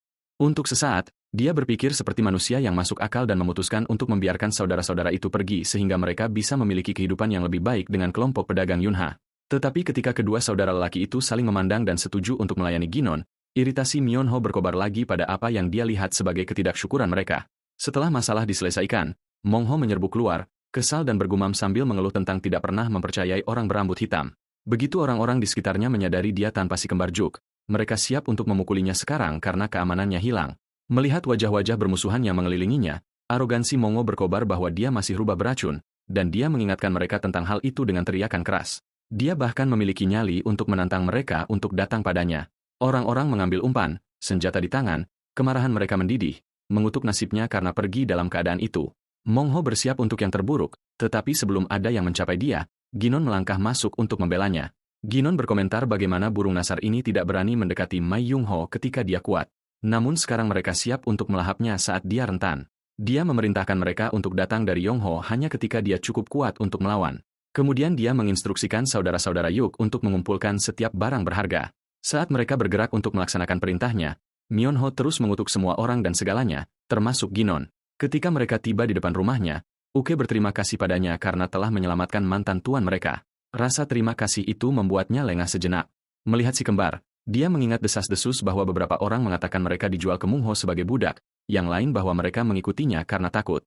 Namun, melihat kekhawatiran tulus mereka untuk Mungho, Ginon tersenyum lembut pada dirinya sendiri, menyadari bahwa memahami sifat manusia sejati jauh lebih kompleks daripada yang terlihat. Sementara itu, dari balik pilar, seseorang mengawasi dengan cermat, memastikan bahwa Ginon benar-benar ada di sana. Sekarang, di masa sekarang, semuanya kembali ke ritme, tetapi John tidak senang dengan kemajuan itu. Dia masih menggerutu tentang tidak memiliki hari yang tenang sampai kakak laki-lakinya kembali. Dia mengingat kemunculan tiba-tiba uang dan permata dari tempat perjudian bersama dengan saudara laki-laki Yuke dan pikiran itu membuatnya marah dengan kebencian. Sesaat kemudian dia melihat sebuah gerobak datang ke dalam dengan persediaan baru. Huon memeriksanya dengan cermat, menginstruksikan para pelayannya untuk berhati-hati dengan barang-barang dan meninggalkan gerobak di sana, menjelaskan bahwa barang-barang itu cukup berharga. Melihat ini, Jayon menjadi penasaran dengan isi gerobak. Matanya cerah ketika dia melihat bunga bulu umbi 100 tahun. Sangat langka sehingga orang-orang mengantre sejak fajar hanya untuk mengumpulkan satu. Dia berasumsi itu pasti dibawa atas perintahnya. Pada saat itu, ayah mereka melangkah keluar. Huon dengan cepat bergegas ke arahnya, mengingatkannya bahwa masih terlalu dini baginya untuk keluar dalam kondisinya. John, bagaimanapun, jauh lebih tertarik untuk mencari tahu untuk siapa ayahnya membawa begitu banyak ramuan. Dia ingat bahwa Ginon hanya membutuhkan satu, jadi dia berharap dia mungkin mendapatkan setidaknya satu untuk dirinya sendiri, tetapi wajahnya pucat ketika dia mendengar bahwa semuanya untuk Ginon. Ayah mereka menjelaskan bahwa setelah apa yang terjadi dengan klan Uang, mereka tidak dapat mengambil risiko mengandalkan satu ramuan. Selain itu tidak banyak, menilai dari jumlah uang yang telah mereka buang untuk klan Uang dan sekte dewa kecil. Jadi, setelah mempertimbangkan masalah itu, dia mengirim surat kepada kepala kantor cabang lokal mereka dan beberapa nama besar di industri ramuan, meminta pasokan ramuan berkualitas tinggi. Ayah Ginon setuju untuk membantu karena bisnis mereka saling terkait dan menderita kerugian satu sama lain. Han mendukung keputusan ayahnya untuk membantu Ginon, percaya bahwa Ginon akan menjadi seorang seniman bela diri yang hebat. Men berterima kasih atas dukungannya. Kemudian, meskipun wajah putra bungsunya tampak sedih, ia menyatakan bahwa akhirnya ia telah menemukan cara yang sempurna untuk menghabiskan uang yang telah ia hasilkan sepanjang hidupnya. Jayon sangat marah mendengar semua ini. Ia menghadang ayahnya dan menuntut agar ia juga diberi ramuan. Ayahnya menatapnya sejenak, lalu bertanya apakah ia benar-benar membutuhkannya. Jayon menjadi semakin marah, hanya mendengar pujian yang terus-menerus untuk nama kakak sulungnya. Ia benar-benar percaya ada diskriminasi terhadap dirinya dan tidak bisa mengerti mengapa orang seperti Ginon terus mendapatkan perhatian seperti ini. Pertanyaannya dijawab bukan dengan kata-kata, melainkan dengan tindakan anak kita. Ketika ia melesat melewatinya dengan kecepatan kilat, kekuatan gerakannya menjatuhkan Jayon saat Lee melintas, menyeret sebongkah batu besar di punggungnya. Melihat wajah kakaknya yang penuh tekad dan keringat, Jayon menyimpulkan bahwa orang seperti kakaknya, yang sudah memiliki fisik yang kuat dan kepercayaan diri yang bawaan, akhirnya berusaha keras untuk mencapainya. Ia berbaring kembali di tanah sambil menghela napas, lalu melirik pedangnya dengan penuh pemikiran. Setelah beberapa saat, didorong oleh latihan kakaknya yang gigih, Jayon mulai berlatih seni pedangnya pada sebuah boneka latihan. Ia mengingat kembali gerakan yang telah digunakan Ginon pada Uang Hu selama duel resmi mereka. Setelah beberapa latihan, ia menghela napas, frustrasi karena ia tidak dapat sepenuhnya memahami sejauh mana keterampilan Ginon, sambil mengutuknya dalam hati. Hampir seolah-olah dipanggil oleh pikiran itu, Ginon muncul di hadapannya, mengejutkan adik bungsunya yang malang. Dengan gugup, Jayon bertanya tentang latihannya. Ginon menjelaskan bahwa ia sudah selesai. Kemudian menyadari apa yang telah dilakukan adik bungsunya, ia menawarkan pedangnya dan menyuruhnya untuk mengulas gerakan yang digunakan Uang Hu terhadapnya sambil menambahkan pujian untuk keterampilan adiknya. Merasa malu, Jayon menyadari bahwa kakaknya telah mengawasi latihannya. Mengambil pedang itu, Jayon bangkit dan dengan tekad menyerang boneka itu. Merasa sombong dengan gerakannya, kepercayaan dirinya langsung hancur ketika Ginon menyebutnya ceroboh. Jayon, yang kini kesal dengan kata-kata tajam kakaknya, membalas. Tetapi saat berikutnya, tinju Ginon datang ke arahnya, hanya untuk Jayon memblokirnya pada detik terakhir dengan pedangnya. Kemudian Ginon menjelaskan bagaimana ia menghancurkan kepalsuan Uang Hu, menutup jarak, dan membuatnya benar-benar tak berdaya, hanya dipaksa untuk bertahan. Ia mengatakan semua ini sambil terus menendang adik bungsunya. Jayon mencoba berunding dengannya, menyarankan agar mereka membicarakannya daripada menggunakan tinju. Tetapi Ginon, yang jelas-jelas sedang ingin melatih adiknya, tidak mendengarkan. Tidak punya pilihan lain, Jayon mengambil pedangnya lagi dan memutuskan untuk ikut saja. Ketika ia bergegas maju untuk menyerang, ia tertegun melihat Ginon menghilang begitu saja. Sesaat kemudian, Ginon menyergapnya dari belakang, menyatakan bahwa orang normal menunjukkan potensi sejati mereka ketika mereka terdesak. Dengan itu, ia menarik kembali tinjunya untuk memukul, tetapi berhenti tepat sebelum bisa mengenai Jayon. Merasa takut, Jayon jatuh ke belakang, jelas-jelas berpikir ia mungkin akan dibunuh. Ginon menjelaskan bahwa dalam ilmu pedang, menusuk memiliki tingkat keberhasilan yang lebih rendah daripada menebas. Ia menambahkan bahwa Uang Hu menggunakan teknik serangan satu pukulan, mencoba gaya pedang 3 bentuk melawannya. Teknik ini membutuhkan kehati-hatian yang ekstrim. Jadi, Ginon mengukur kecepatannya dengan hati-hati untuk melawannya. Jika tidak, ia akan tamat hari itu. Sambil mengangkat pedangnya ke arah adiknya, Ginon mengingat kembali pertandingannya melawan Uang Hu. Seseorang seperti Uang Hu akan tamat bahkan sebelum ia bisa mencabut pedangnya jika ia masih memiliki potensi penuh dari tubuh kehidupan masa lalunya. Tetapi saat ini, tubuhnya bahkan belum mencapai seperempat dari kekuatan yang pernah ia miliki sebagai Raja Tinju. Karena itu, ia tidak bisa begitu saja merayakan kemenangan melawan Uang Hu. Pikirannya melayang kepada pembunuh dari faksi iblis dan menyadari bahwa mereka bahkan lebih kuat darinya. Ini memicu tekadnya untuk melampaui kekuatan yang ia miliki di kehidupan masa lalunya. Refleksinya terganggu oleh suara seorang pelayan yang memberitahunya bahwa ia memiliki seorang tamu. Sebelum pergi untuk menemui tamunya, Ginon menusuk dahi adik bungsunya sekali lagi. Di tempat lain, sekelompok pria sedang mendiskusikan rumor konyol yang mereka dengar bahwa seorang playboy seperti Ginon sebenarnya tahu seni bela diri. Guong, yang tidak percaya cerita itu, menjelaskan bagaimana tadi malam ia pergi ke tempat perjudian dalam keadaan mabuk. Di sana ia melihat Ginon dengan saudara-saudara Yuk, memuat barang-barang dari tempat itu. Ia segera mengenalinya, tetapi sebelum ia bisa kembali setelah muntah, ia sudah pergi. Jujur Wang dan Simagu kemudian menyatakan bahwa mereka datang ke sini untuk memverifikasi rumor itu sendiri. Ketika mereka membuka pintu kamarnya, mereka menemukannya di dalam bersama saudara-saudara Yuk. Melihat fisiknya yang berotot, mereka dengan cepat menutup pintu lagi dan bertanya kepada pelayan apakah ia benar-benar Ginon atau jika beberapa kelompok pedagang telah mengadopsinya. Pelayan itu membenarkan bahwa itu benar-benar tuan muda mereka. Para pria tampak seperti akan pingsan, mencoba memproses perbedaan yang mengejutkan antara Ginon yang baru saja mereka lihat dan playboy sembrono dari 4 Raja Langit yang mereka kira mereka kenal. Pada saat itu, Ginon membuka pintu, membuat mereka ketakutan. Ia dengan tenang memerintahkan pelayannya untuk memberi makan si kembar dan memberi mereka makanan dalam jumlah besar karena mereka makan banyak. Setelah mereka pergi, ia mengalihkan perhatiannya ke teman-teman lamanya, yang jelas-jelas ketakutan padanya. Ia bertanya mengapa mereka ada di sana. Terlalu takut untuk menjelaskan, mereka hanya berdoa untuk keselamatan mereka sendiri. Si Maguk, Jujarang, Guong, dan anak kita Ginon membentuk sebuah kelompok yang dikenal sebagai 4 Raja Langit, yang tujuan utamanya adalah untuk memanjakan diri dengan wanita dan anggur.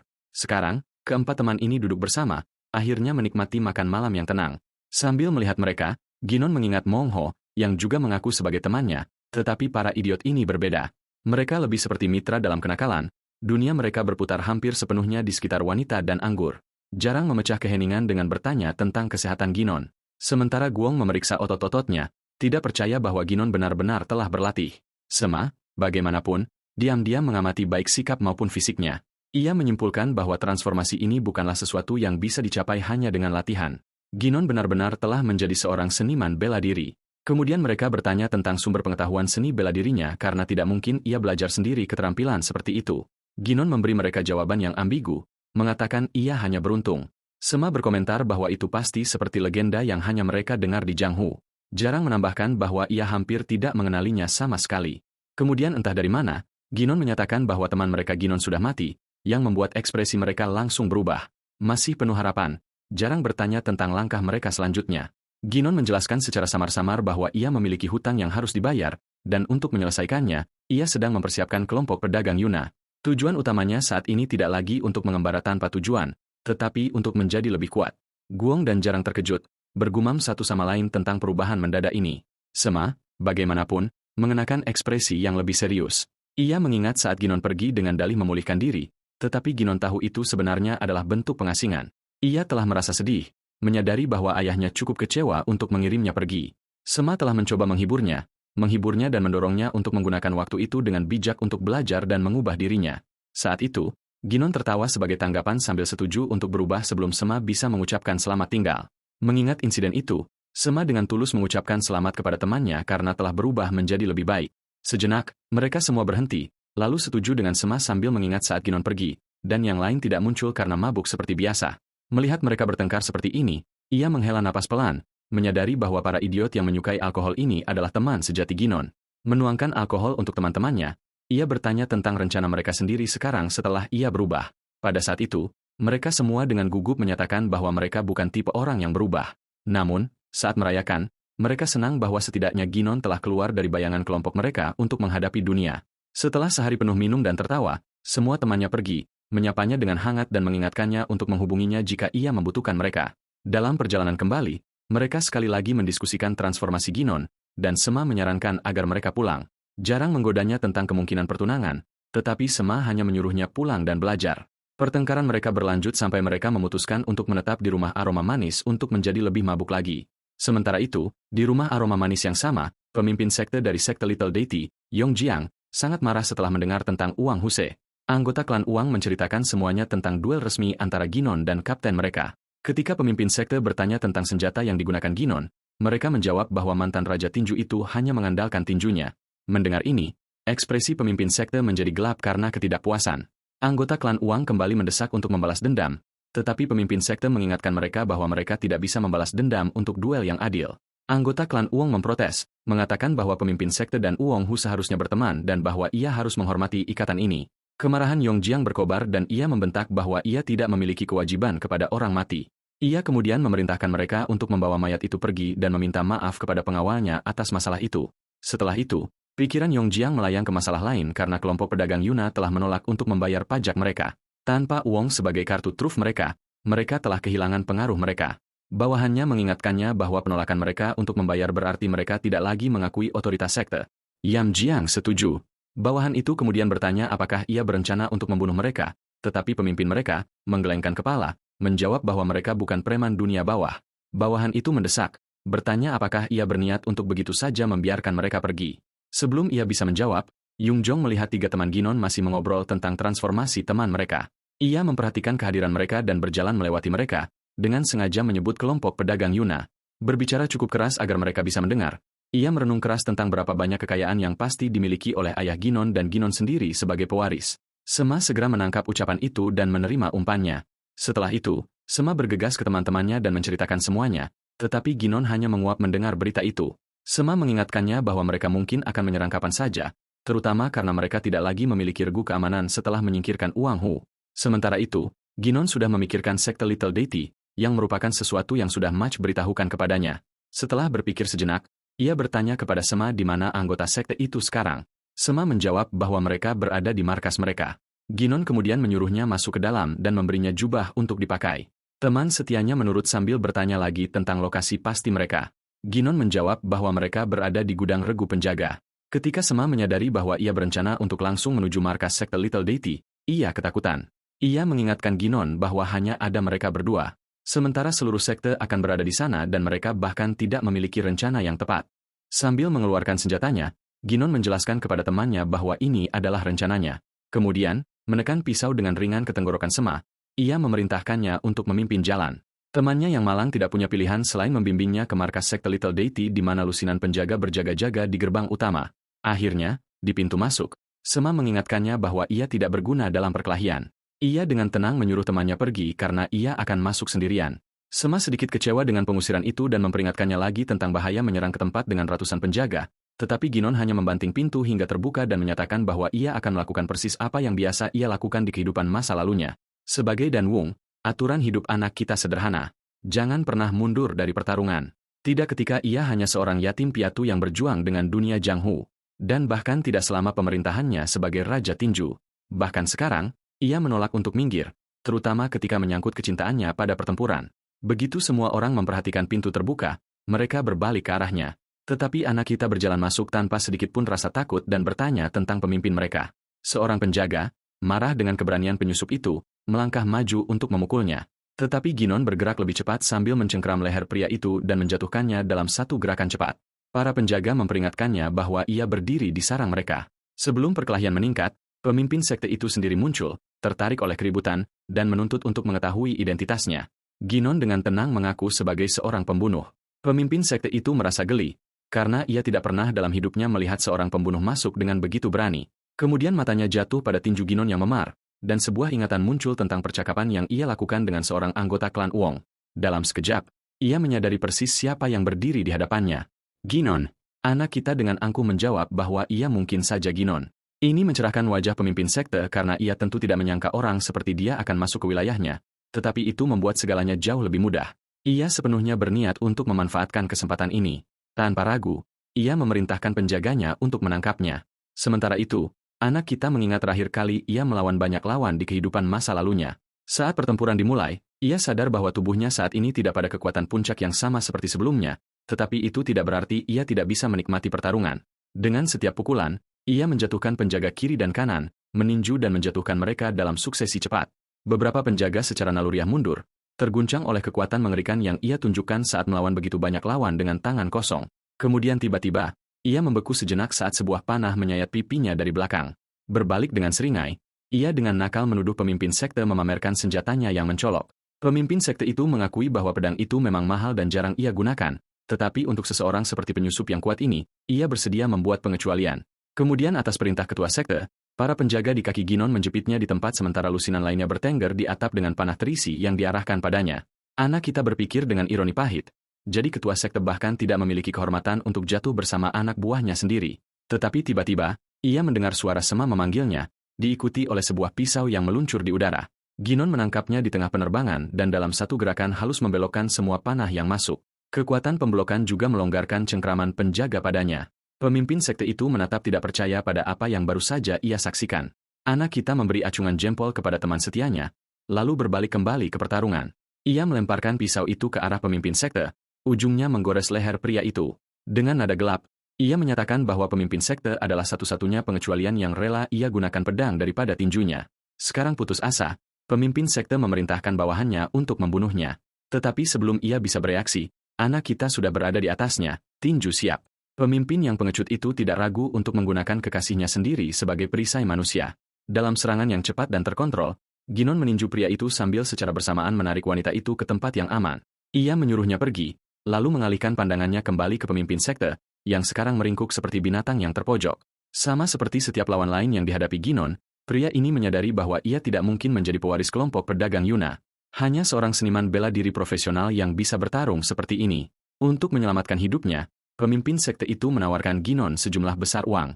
Sebelum pria itu bahkan bisa menyelesaikan kalimatnya, anak kita membanting tinju ke arahnya, menjatuhkannya ke tanah.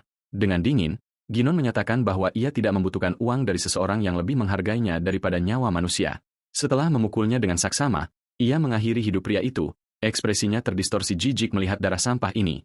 Setelah masalah selesai, Ginon pergi bersama temannya dan kekasih pemimpin sekte itu. Sema menawarkan untuk mengantar wanita itu, dan Ginon setuju. Keduanya berpisah. Saat mereka berjalan, wanita itu dengan cepat mengenali Sema. Bingung, ia membuka topengnya sementara wanita itu mengatakan kepadanya bahwa ia telah melihatnya berkali-kali di rumah aroma manis. Ia berterima kasih dengan tulus dan berjanji untuk mentraktirnya anggur berkualitas tinggi lain kali ia berkunjung. Ia menepis tawaran itu, menyatakan bahwa ia tidak akan pergi ke pertunangan lagi lain kali. Ia berkomentar lembut tentang transformasinya. Melirik temannya, ia dengan tenang mengatakan bahwa ia bersedia merangkul perubahan. Terinspirasi oleh transformasi Ginon sendiri, sementara Ginon, pada bagiannya, sudah memikirkan sarapan. Setelah menyegarkan diri di kamarnya, Ginon duduk untuk sarapan bersama saudara-saudara Juk. Ia mendorong mereka untuk makan sebanyak yang mereka suka. Senang dengan kemurahannya, mereka bertanya apakah mereka bisa makan 7 kali sehari, yang ia dengan santai menyetujuinya tanpa berpikir 2 kali. Kemudian mereka memperhatikan luka di wajahnya dan bertanya tentang apa yang terjadi tadi malam. Pertanyaan itu menariknya kembali keingatan akan penyergapan, yang merupakan peristiwa yang benar-benar mengguncangnya. Itu bukan jenis hal yang akan mengguncangnya di kehidupan masa lalunya, tetapi sekarang itu membuatnya menyadari bahwa ia harus melampaui latihan biasanya. Ia harus terus mendorong dirinya sendiri, baik untuk mempersiapkan balas dendam terhadap faksi iblis maupun untuk terus memperkuat kelompok pedagang Una. Pada saat itu, ia diberitahu tentang menerima sebuah bungkusan. Membukanya, ia menemukan surat dari Guong di dalam kotak. Surat itu dengan bercanda memujinya karena telah menjadi lebih baik sambil menunjukkan bahwa ia hanya minum 1 kali tadi malam. Sebenarnya, Guong telah pergi untuk mengantarkan sesuatu atas permintaan ayahnya, tetapi melupakannya, jadi sekarang ia mengirimkannya. Ia mengakhiri surat itu dengan mengucapkan selamat tinggal kepada Ginon dan mengingatkannya untuk menjadi lebih kuat demi kelompok bajingan mereka. Ketika Ginon membuka kotak itu, ia menemukan beberapa akar bunga bulu umbi berusia seabad. Ia takjub menyadari bahwa herbal ini mungkin berusia hampir 5 abad. Ini berarti mereka dapat membantunya menaikkan seni 10 fase petirnya ke fase kelima.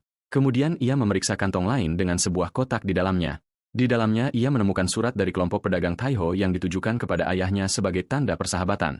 Ia menyimpulkan bahwa ayahnya pasti telah menggunakan koneksinya untuk meminta kelompok pedagang Taiho yang merupakan salah satu yang terkaya di dataran tengah untuk mengirimkan barang-barang berharga ini. Ketika ia membuka kotak itu, matanya melebar saat melihat esensi azrite yang merupakan harta karun bagi para seniman bela diri. Itu adalah yang kedua setelah anggur beri alami legendaris, bunga bulan, dan ginseng salju 10.000 tahun. Ramuan ini sangat langka sehingga para seniman bela diri akan membunuh untuk mendapatkannya. Saat ia menghirup baunya, ia yakin itu benar-benar esensi azurite, setelah mencicipi beberapa tetes di kehidupan masa lalunya. Apa yang tidak bisa ia mengerti adalah bagaimana ayahnya berhasil mendapatkannya. Kemudian, tanpa ragu, ia melemparkan setiap akar bunga bulu umbi ke masing-masing saudara yuknya, menginstruksikan mereka untuk menjaga kamarnya sementara ia fokus pada sirkulasi energinya. Ia juga memerintahkan mereka untuk memakan akar-akar itu begitu ia keluar dari kamarnya. Salah satu saudara Yuk memperhatikan barang di tangannya dengan rasa ingin tahu. Ginon menjelaskan bahwa itu adalah sesuatu yang akan membuat mereka lebih kuat, tetapi memperingatkan mereka untuk tidak kehilangannya karena nilainya. Salah satu dari mereka terkejut mendengarnya, lalu dengan santai mengungkapkan bahwa ayahnya membawa banyak ramuan serupa hanya untuknya. Ginon menghela napas, akhirnya mengerti bahwa semuanya bermuara pada uang. Setelah mengkonsumsi ramuan itu, Ginon duduk bersila di kamarnya, bermeditasi dan mengumpulkan energi selama 2 jam berikutnya. Rasanya pahit, tetapi ia berpikir itulah yang membuatnya sangat mirip dengan seni bela diri itu sendiri. Menyakitkan namun bermanfaat. Segera ia merasakan panas melonjak ke intinya dari ramuan itu. Dan ia merasa lega bahwa ia telah melatih pembuluh tubuh baru ini. Tetapi tiba-tiba, rasa sakit yang membakar meletus melalui setiap bagian dirinya. Ia mencoba menekannya, tetapi itu tumbuh semakin tak tertahankan. Menggertakkan giginya, ia memutuskan untuk mengatasinya secara langsung, menyalurkan energinya untuk menaklukkannya. Setelah beberapa detik yang menyiksa, ia akhirnya menghela napas lega saat rasa sakit memudar dan intinya mulai mendingin. Kemudian ia menggunakan seni petirnya, senyum kemenangan di wajahnya saat ia menyadari bahwa ia telah mencapai fase kelima. Melihat tubuhnya, ia menyadari bahwa ia berbau alkohol berkat alkoholisme pemilik tubuh lamanya. Dengan senyum, ia mengucapkan selamat tinggal pada Ginon lama. Sekarang saatnya mencoba esensi Azrita, yang bukanlah proses yang mudah. Kebanyakan tubuh akan berhamburan seperti cangkir pasir di tungku di bawah efeknya, tetapi ia tahu ia harus menahannya. Di saat berikutnya, ia merasakan energi roh dari esensi itu mengelilinginya, seolah-olah mengujinya. Awalnya, ia memutuskan untuk menekan keserakahannya akan kekuasaan. Tetapi kemudian ia berubah pikiran dan mendorong melawan energi itu, bertekad untuk melampauinya dan menjadi sangat kuat. 7 hari berlalu sementara ia tetap terkurung di kamarnya, bekerja dengan energi. Adik bungsunya yang kutu buku mulai khawatir tentangnya. Ia dihentikan oleh Yak bersaudara, yang mengingatkannya bahwa tuan mereka dengan tegas melarang siapapun masuk ke ruangan itu. Sebelum saudara yang kutu buku itu bisa mengatakan apa-apa, ledakan besar meletus dari kamarnya dan ia berdiri di sana seperti hantu, mata menyala dengan petir ungu. Saudara-saudara Yuk tertegun oleh pemandangan itu, tetapi Huan, yang paling pintar di antara mereka, segera mengenalinya sebagai penyimpangan energi yang terkenal dari bau di udara. Ia buru-buru menghampiri saat pria itu roboh di lantai. Kakak beradik Yuk berusaha keras untuk membangunkannya. Huan, yang khawatir dan takut, mendekati kakak tertuanya, yang mengangkat kepala dengan ekspresi intens yang sama. Ginon bangkit dan menatap saudaranya. Ekspresinya membuatnya tampak seperti hantu pendendam. Ia mulai berjalan maju. Ketika saudara tengahnya bertanya kemana ia akan pergi, ia menjawab bahwa ia perlu menenangkan diri sebentar dan memperingatkan mereka untuk tidak mengikutinya, meninggalkan Huayan yang sangat bingung mempertanyakan pernyataannya. Ia melompat dari gedung ke gedung dengan kecepatan penuh, berusaha menjauh tidak hanya dari rumahnya, tetapi juga dari jalannya. Kekuatan yang melonjak di dalam dirinya berkat esensi Azurite yang ia konsumsi membuatnya hampir tidak terkendali. Tubuh Ginon tidak cukup kuat untuk menahan kekuatan esensi tersebut, yang menjadi tidak tertahankan bagi Fist King. Jadi, ia lari dari daerah berpenghuni untuk melindungi orang-orang dari dirinya sendiri. Setelah beberapa saat, ia berada jauh di tempat yang sepi dan berhenti. Kekuatan itu masih tidak terkendali. Mengingat tusukan yang ia alami di kehidupan sebelumnya, ia memutuskan untuk melepaskan energi dari tubuhnya. Ia melepaskan energi dalam semburan kuat, terlihat dari jauh saat menembak dari tanah. Hujan turun membasahinya saat ia berdiri di sana, puas dengan energinya. Ia memeriksa level seni White Lightning 10 phase miliknya. Ia menyeringai, menyadari bahwa ia telah mencapai fase ke-8 karena energi ini. Ketika ia kembali ke kota, pakaiannya robek akibat energi yang ia lepaskan. Menyadari tatapan orang-orang di sekitarnya, ia membeli beberapa pakaian. Ketika ia bertanya kepada pemilik toko tentang harganya, pria itu menolak menerima uang. Pria itu mengenalnya sebagai orang yang mengalahkan kelompok-kelompok berandal seperti klan uang dan sekte dewa kecil, menakut-nakuti para preman lainnya. Ia menunjuk ke anak-anaknya, mengatakan mereka datang ke sini setelah ini, jadi ini adalah tanda terima kasih darinya. Anak-anak juga memberinya payung, dan dengan senyum, ia akhirnya menerima rasa terima kasih mereka. Di luar, ia melihat wajah-wajah damai orang-orang di sekitarnya dan menyadari bahwa pemilik toko itu benar. Ia tidak pernah benar-benar mengerti dampak pertarungannya pada orang lain. Tapi mengingat kata-kata pemilik toko dan senyuman orang-orang, ia merasakan perasaan aneh yang ia sukai. Tiba-tiba, kedamaian itu pecah oleh teriakan keras. Ia melihat ke depan dan melihat beberapa orang mengejar Mongo. Teman bunglonnya itu segera menyambutnya dengan senyum. Melihat musuhnya, ia berkomentar kering tentang kehidupannya yang sibuk. Sementara itu, di istana Moyong Chen, majelis kaisar mengadakan pertemuan. Percakapan dipimpin oleh pemimpin klan Du, Do Mayong, yang memuji Moyong Bin atas pekerjaannya yang hebat dalam mengumpulkan semua pemimpin kelompok majelis kaisar. Moyong Bin mengabaikan rasa terima kasih itu dan mendekati pemimpin klan Uang Saiyang, mengenai kematian Uang Hu di tangan pahlawan kita. Patriar Uang cukup malu mendengarnya, terutama ketika Moyong Bin menyebutkan bahwa Uang Hu adalah seorang seniman bela diri profesional yang sering mendapat masalah dengan kelompok pedagang Yinha. Sekarang kepala majelis kaisar dan pemimpin klan Namgong menertawakannya. Hu juga memegang gelar salah satu seniman bela diri terkuat. Namun mereka merasa konyol bahwa seseorang seperti dia dikalahkan oleh seorang anggota kelompok pedagang. Pemimpin klan Uang mencoba beralasan bahwa Uang Hu sudah diusir dari klan. Tapi ia dengan gelap menyatakan niatnya untuk memberi pelajaran pada Ginan agar ia mengakui keunggulan klannya. Di sisi lain, Pria kita dan teman egoisnya sedang dikejar oleh kelompok aliansi Crimson Reaper. Mereka menuntut agar ia menyerahkan siapa yang memberitahu Ginon tentang raja-raja wannabe ini di distrik pusat kota. Mongho menjelaskan bahwa orang-orang ini mencuri buku-buku yang ia miliki untuk bisnis lelangnya. Ia kemudian bertanya kepada mantan teman-temannya tentang kondisi tangannya. Sambil menunjukkan tangannya yang memar, Mongho bercanda bahwa ia bisa mendengar mereka. Melihat ini, ia beralih ke preman dunia bawah dan meminta mereka untuk mengembalikan Mayonho setelah tangannya sembuh total. Semua orang mulai mengejek kewarasan pria kita, yang dengan santai berbicara kepada mereka seperti ini.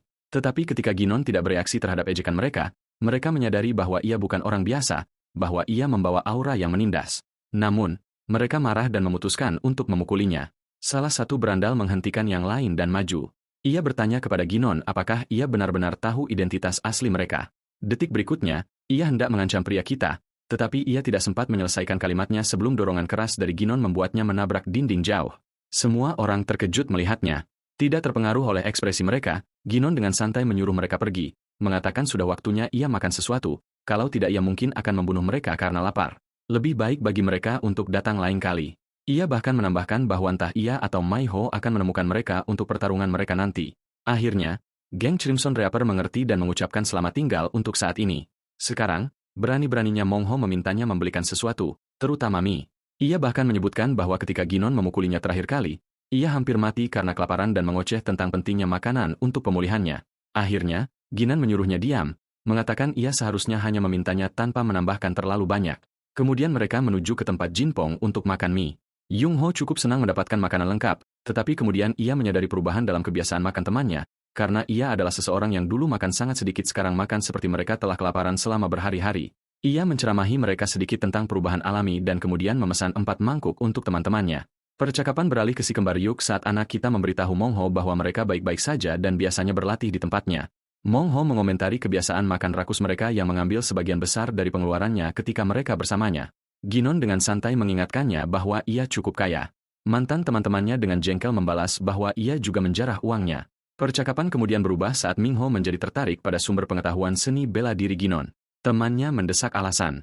Mungho dengan santai menjawab bahwa ia ingin mengalahkan geng Crimson Reaper dan seni bela diri bisa sangat membantunya.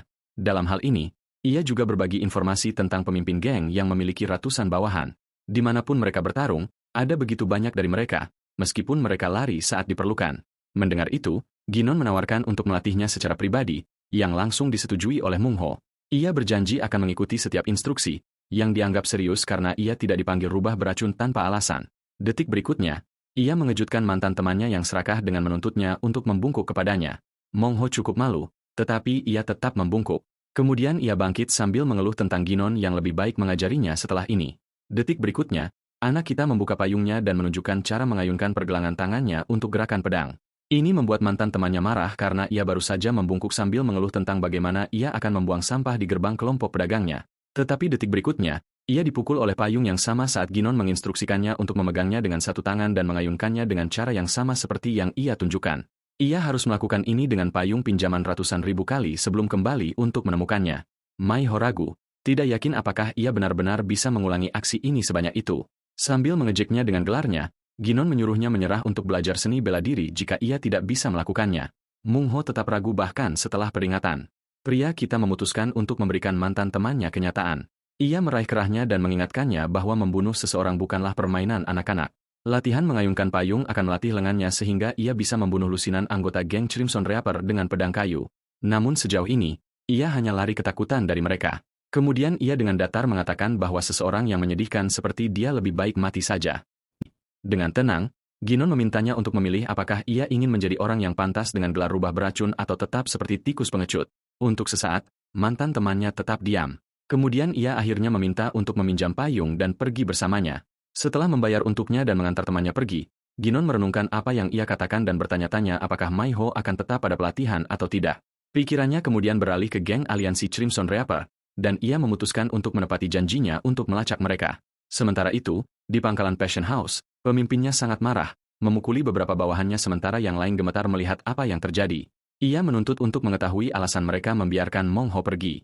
Setelah mengetahui segalanya, pemimpin geng merenung, tetapi ia tidak bisa mencerna fakta bahwa seorang putra kelompok pedagang berdiri melawan bawahan dunia bawahnya yang berandal. Salah satu bawahannya menjelaskan bahwa Ginan bukan hanya seseorang yang mengaku sebagai master dalam seni bela diri. Beberapa bahkan mengatakan ia adalah orang terkuat di wilayah Yanghua, tetapi melihat ekspresi tuannya, ia tidak menyelesaikan kalimatnya. Pemimpin itu kemudian memerintahkan yang lain kembali ke kelompok yang ditugaskan untuk menemukan keduanya.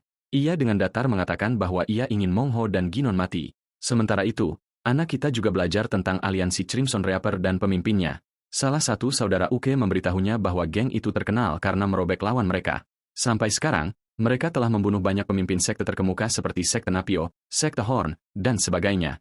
Setelah melakukan ini, ia menyerap faksi-faksi yang lebih kecil ini di wilayah Ukuan, membuat kelompoknya semakin besar. Akibatnya, perusahaan dan bisnis di daerah Yukuan tidak punya pilihan selain membayar uang upeti kepada aliansi Crimson Reaper, terlepas dari jenis bisnis yang mereka jalankan.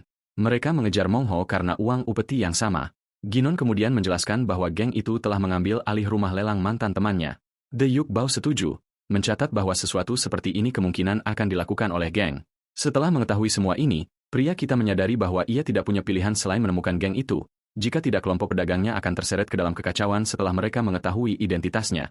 Sementara di distrik perbelanjaan Yukuan di dalam Passion House, sang nyonya sedang menginstruksikan bawahannya ketika mereka tiba-tiba mendengar jeritan keras. Mereka segera bergegas ke gadis itu. Salah satu pengawal memberitahu dia bahwa gadis itu bersama pemimpin aliansi Crimson Reaper, tetapi kemudian mereka khawatir tentang gadis lain yang masih di dalam bersama pemimpinnya. Melihat kondisi gadis itu, sang nyonya memberitahu bawahannya untuk mengantarnya ke kamarnya dan membiarkannya beristirahat sementara ia memeriksa tamu baru. Sementara itu, para bawahan diinstruksikan untuk tidak mengganggu pemimpin Crimson Reaper. Jonghwa kemudian mendekati tamu barunya yang tidak lain adalah anak kita. Ia mencoba merayunya tetapi ia langsung bertanya tentang pemimpin Crimson Reaper. Jonghwa bertanya apakah ia punya janji. Ia bahkan bertanya apakah ia akan menemukan pemimpin di lantai atas. Jonghwa ragu bertanya-tanya tentang identitasnya tetapi tetap mengakui bahwa pemimpinnya ada di lantai atas. Saat ia menuju ke lantai atas, ia memperingatkannya untuk mengevakuasi yang lain karena ia akan bertemu dengan pemimpinnya. Melihat bahwa gadis lain masih di dalam, ia mencoba memperingatkannya tentang kekuatan pemimpin yang sangat besar. Namun, anak kita tidak terpengaruh saat ia bergerak maju. Di depan kelompok pemimpin, para penjaga memperingatkannya bahwa ini adalah area terlarang, tetapi ia terus berjalan. Ketika seorang penjaga mencoba menghentikannya, ia hanya melemparnya ke belakang seolah-olah ia bukan apa-apa. Penjaga lain dari aliansi Crimson Reaper bersiap untuk bertarung, bertanya apakah anak kita yang tidak sadar ini bahkan tahu siapa mereka. Ia dengan tenang bertanya lagi tentang keberadaan pemimpin mereka. Tampaknya semua orang di sekitar adalah bagian dari aliansi Crimson Reaper karena sejumlah besar pria bergegas ke arahnya dengan niat jelas untuk membunuh.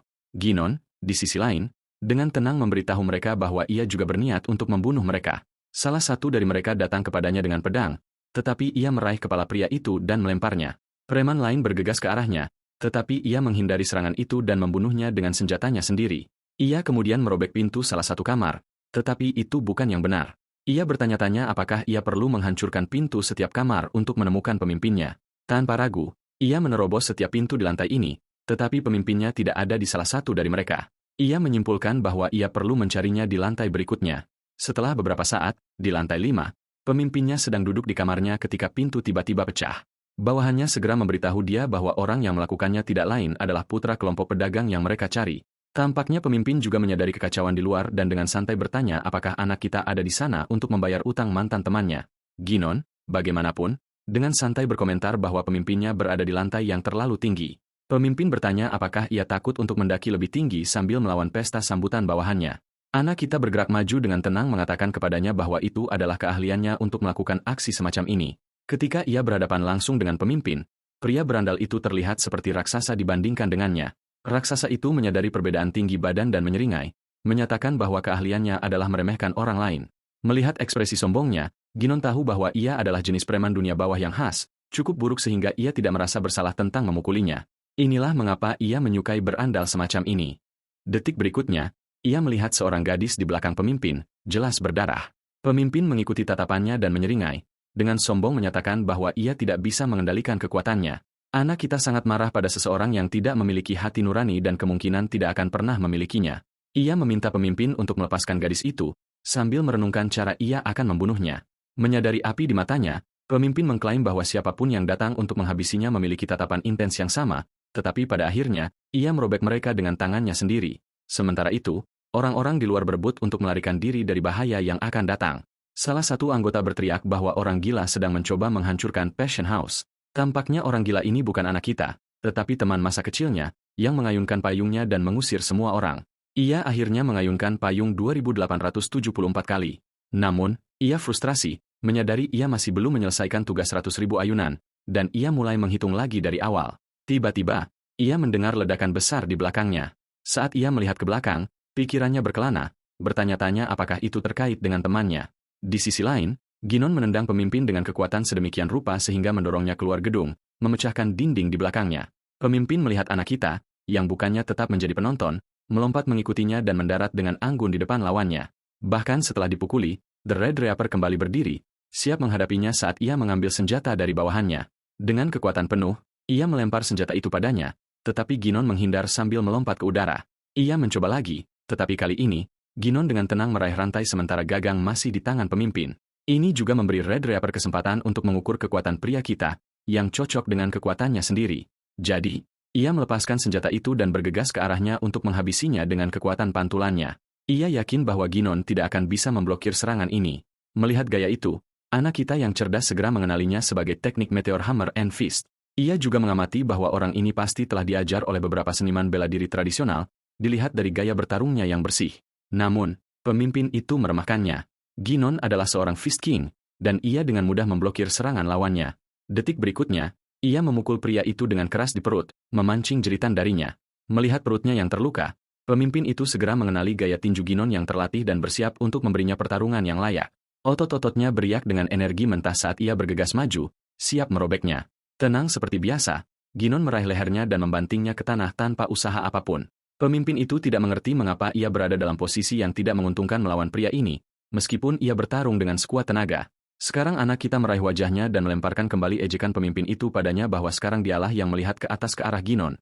Ia kemudian memulai tahap kedua dari seni White Lightning-nya sambil masih memegang wajah pemimpin yang sekarang berteriak kesakitan. Dengan setiap detik yang berlalu, ia meningkatkan tahap ke level berikutnya sampai ia menggunakan fase kelima. Bawahan aliansi Crimson Reaper yang menonton bos mereka menggeliat dan mendengar tangisannya bertanya-tanya apakah mereka harus turun tangan untuk membantunya, meskipun wajah mereka jelas menunjukkan ketakutan yang menahan mereka.